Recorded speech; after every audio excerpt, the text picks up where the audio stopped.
Berg, and I am in Fullerton, California today. I got lucky. We can fit in an episode of real estate agents driving in cars looking at mansions, sort of, because I happen to be with one of the coolest dudes, a super influential guy in the city of Huntington Beach and in Orange County. Today's guest is Fa Karamzadeh. So since this is the car part of the story, this is the car that we're going to be riding to LA in, and it's a pretty trippy car. What year is it? 2018 S550E. What up?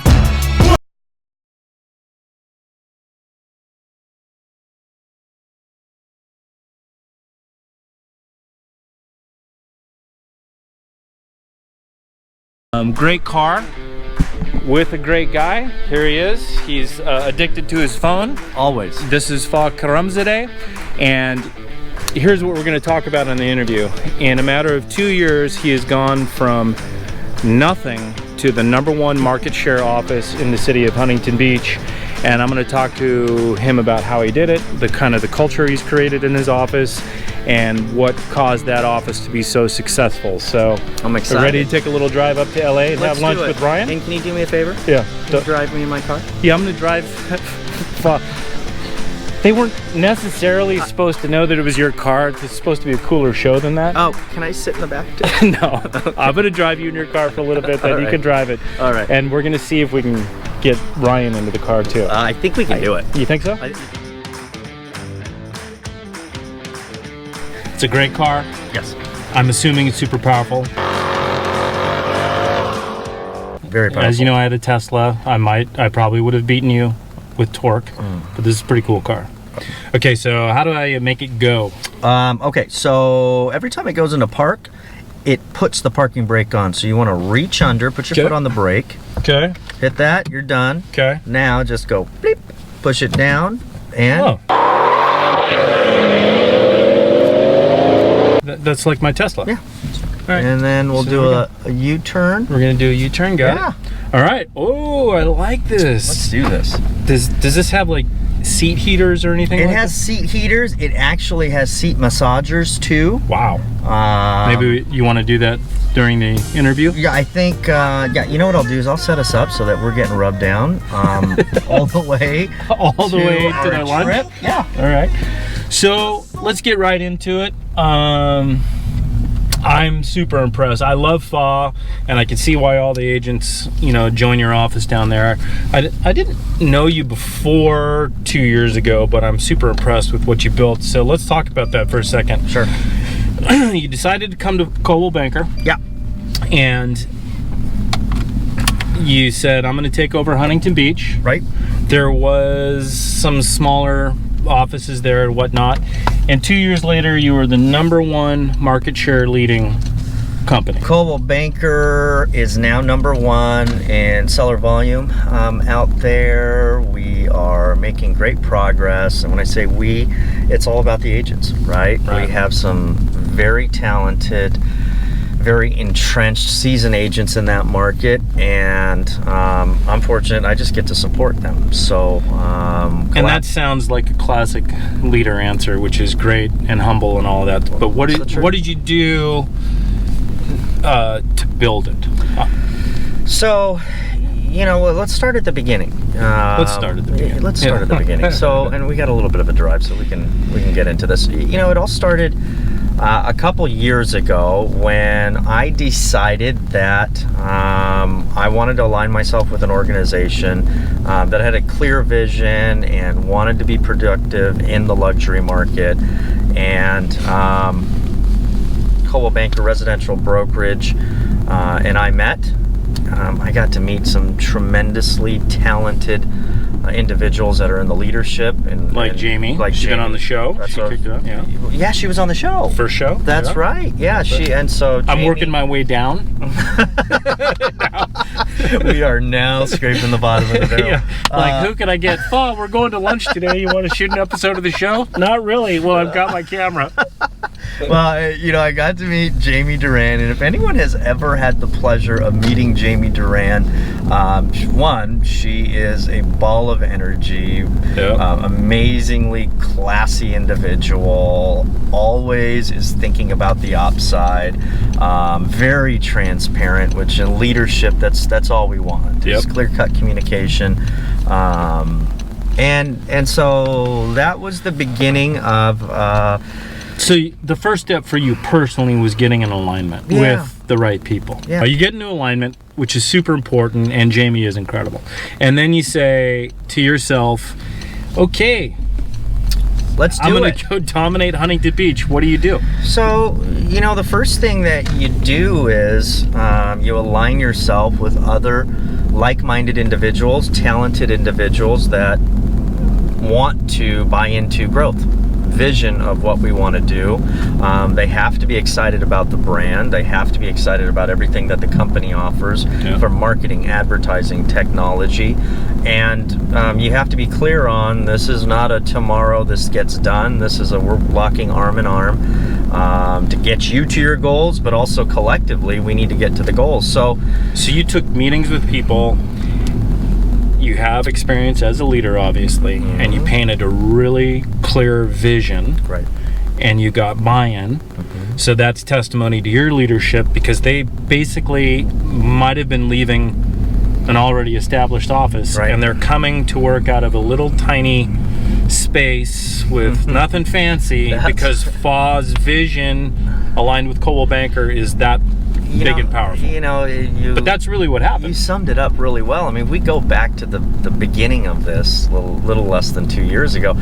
We were up in short-term spaces, offices where everyone was piled in. We didn't have an office, no staff, and they loved it. Looking back on it, they loved it. And it goes back to the realization of, as an agent, if you're a high-producing agent, you really don't need much. I think agents have gotten used to wanting these huge, elaborate offices and with all fountains and chandeliers and all this space, and having multiple shelves for all their awards and so on.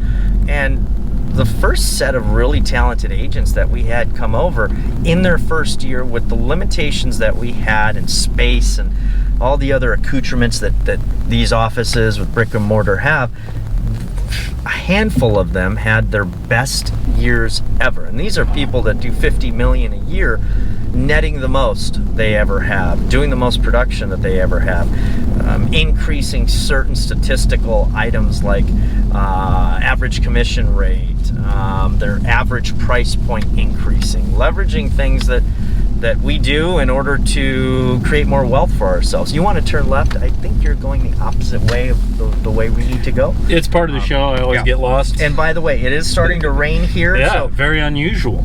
You might want to turn there's the road again. Perfect. Okay, cool. I got it. So that's really what it was. And again, I'm really close friends with a lot of these individuals, and I'm blessed to be able to work with them. And so what happened? So you started with this core. Yeah. You're growing their businesses. And the core came from everywhere. Right. But now you're number one market share, so they must have.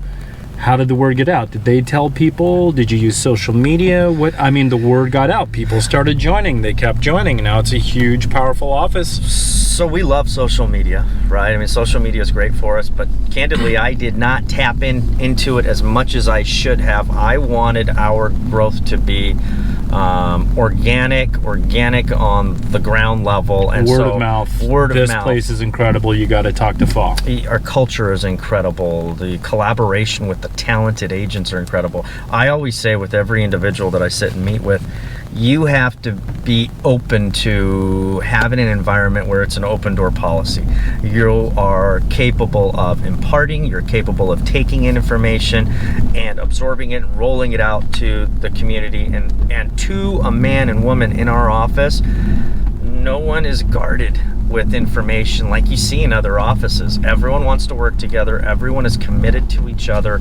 And it's just seasoned vets in the business. One of the things that we pride ourselves on is we never cut corners, right? It's high ethics. Cutting corners essentially cuts into longevity in the business, and all of our players are seasoned and have been there for a really long time. So I heard 3 big things that I want to touch on really quick. Please. I heard vision. Yes. Then I heard culture. Yes. Okay. Yes. And then I heard that everybody's business is improved. So that had to have been some sort of education and training, something like that. So let's first go. I'm joining your office. I'm talking to you. I don't know you that well. I've heard because let's say Jeb, right? Jeb Smith says, awesome. He says, hey, you got to talk to Fa. Well, I don't know Fa. Well, just talk to him. You won't be sorry. So I sit down with you. What specifically is the vision that you painted? What are you telling me? So as far as vision and what we paint, I mean, we really tell them that we're focused on growth. We're focused on a large level of growth for our market share and our environment. But moreover, I mean, these guys are all CEOs of their enterprise, right? And so the buy-in is very minimal up front when you're talking to someone you don't know with regards to... They're sitting there being skeptical, listening to you pitch maybe something. Because at the end of the day, it's about them and their individual business. So what we have to do is we have to sit down with them and say, what are you doing in your business? Where do you want to go in your business? Do you have a plan for yourself? And at the end of the day, if that individual wants to grow, is open to accountability, is open to another set of eyes on their business, and they buy into the fact that we're not a competing broker. All we want to do is partner with them on the business front to help them grow. The next step is buying into that team vision, and if they don't want to do that, that's okay. They're just not going to be a team player, and quite frankly, we don't need them there if they're not going to be a team player. But subsequently, there's a lot of individuals out there that not only want to grow their business individually, but want to do it in a really fun environment amongst like-minded individuals that want to support each other and to get into where we want to go. Well, it sounded like the way you were phrasing that is, I felt like you don't pick everybody, and I was like immediately going, well, I want to be part of that. So that's an interesting way you phrased that. But because it's not a 2-hour show, I want to go straight to culture. So I kind of got the vision. Sure. I get it, right? Let's get to the nitty-gritty of what culture means. So how did you start it? How did you establish it? Was it an accident and you're like, I got these cool people and it happened? Or were you like, here's what I'm going to do and here's what we're going to do, not that one's right? How did it happen? So note this, that everything we do in life is a learning process, right? There is no manual. You want to get over here and just jump onto the freeway and I'll get us dialed into ways and everything. Okay. There's no manual on how to develop a culture and grow it. There's so many opinions on it, and there's so many variables by way of individuals and who contributes and so on. But one of the big things I learned at my previous brokerage was when I got there, there was a lot of distrust and angst and looking over the shoulders of each other just because of the environment that had been created over the previous years there. And what I learned in coming over here to CBRB and starting this from scratch is it takes a village. No one individual can create a culture. It takes every individual, again, buying into what we want to do and our goals and so on. But it also takes them and taking them from, they're all independent contractors. Yeah. They're all, again, CEOs of their business. How do we make them work together? And so that was the kind of the framework. You're like, how do I get, that was the culture you wanted, collaboration. Yeah, and you know this too. Everyone works in different revenue streams. Everyone focuses, you got a farmer, right? You got a person who's amazing on open houses. You got a cold caller over here. How do we get them to see each other, respect each other's business, maybe even take a little nugget from each other and learn? And that just came with, I'm like the glue. So, for example, an amazing agent like Terry McCarty comes to me and says, hey, I'm trying to accomplish X, Y, and Z, and all I'm doing is running through my mind of not how to fix his problem, which I'm constantly trying to fix people's problems, but how can I get Brian Woolner or Sylvia Harson or someone else that's maybe talented in that certain role or with that lane? How can I get them? And so I'll go to that individual and I'll say, hey, Sylvia, I got a question for you. Terry's kind of having this issue, blah, blah, blah. Do you mind connecting with him? Or let's all go sit in the conference room together. And then we powwow, and next thing you know, he's getting the answers he needs. You're a culturally based Tom Sawyer. You're connecting people. You're not necessarily. Who's Tom Sawyer? Well, Huckleberry Finn, Tom Sawyer. Is that on Kindle? I forget which one did it, but he got him to paint the fence for him. Yeah, I remember that. Right? Yeah, That's totally. what you're doing. Totally. You're not necessarily. You're imparting some information, but you're connecting people who might be an expert, and that's becomes your culture. That's really interesting. You and I know that we can answer every question. You give us enough time and we're going to get that answer. But how can you, one, teach someone if you just give them the answer every time? I think you're going the right way, but that's fine. How can you? I've been to LA. Yeah, and so here's the other thing. Why not only get them to get the answer, but build trust and rapport with another human being? Yeah, that's what I'm saying. That's the genius part. And then next time they can go connect. And now the people I mentioned know each other. Now let's pull it away. So now you have agents that are coming from this brokerage, agents coming from this brokerage, agents coming from this brokerage, and they don't know each other too well. So what I do is I go to this guy who just came over, 20 years, 30 years vet from a Remax, and I sit him down with a guy who came over from First Team or a guy who came over from Sotheby's, and I say, well, how did you do it? How did you do it over here in this brokerage? And the epiphanies that are occurring and the automatic trust that happens just brings us all that much closer together. So that's one the culture is, what was that first word I used? It's really a culture of sharing. It is. So they're sharing. Collaboration, that was the word. And then, but more specifically, it's collaboration on business, right? Right. And that builds friendships.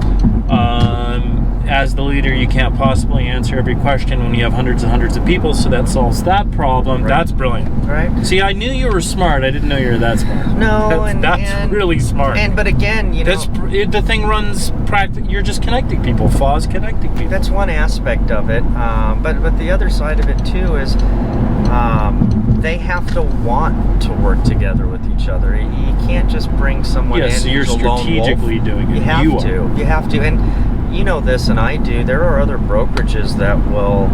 Anyone who can fog up a piece of glass and has a real estate license can come on in and work there.